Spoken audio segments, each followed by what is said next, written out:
Halo teman-teman, renungan harian Sabtu 22 Oktober 2022 berjudul Sandwich Generation.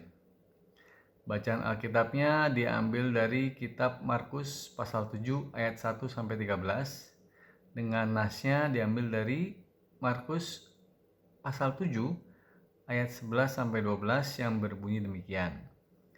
Tetapi kamu berkata, kalau seseorang berkata kepada ayahnya atau ibunya, segala bantuan yang seharusnya engkau terima dariku adalah kurban, yaitu persembahan kepada Allah, maka kamu tidak membiarkannya lagi berbuat sesuatu pun untuk ayahnya atau ibunya.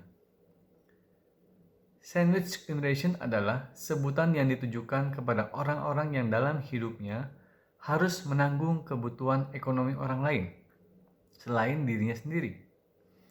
Kondisi ini dialami Yonas, karyawan swasta bergaji besar, tetapi separuh gajinya dipakai untuk menanggung kebutuhan orang tuanya, adik, dan keponakannya.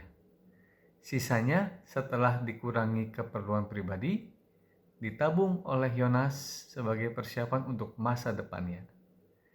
Bicara soal tanggung jawab kepada orang tua, Yesus pernah menegur para ahli agama karena ajaran mereka yang keliru.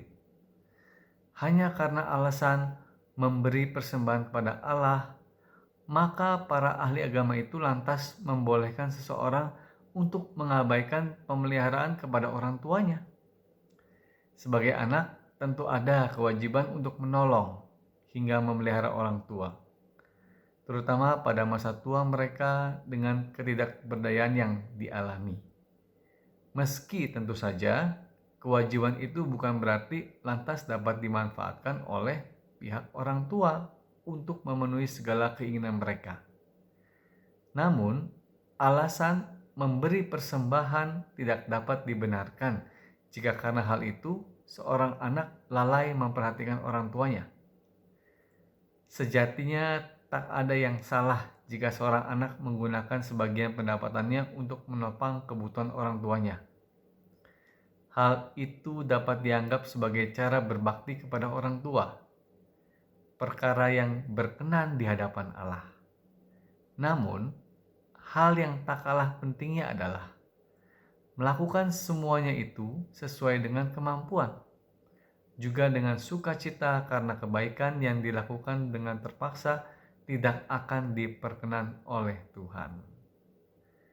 Alasan rohani tidak dapat dibenarkan jika karenanya kita mengabaikan hal-hal yang seharusnya tanggung jawab kita. Semoga teman-teman mendapatkan berkat dari belajar firman Tuhan, belajar renungan hari ini, mendengarkannya, dan melakukannya di dalam kehidupan sehari-hari. Tuhan Yesus memberkati kita semua teman-teman ya.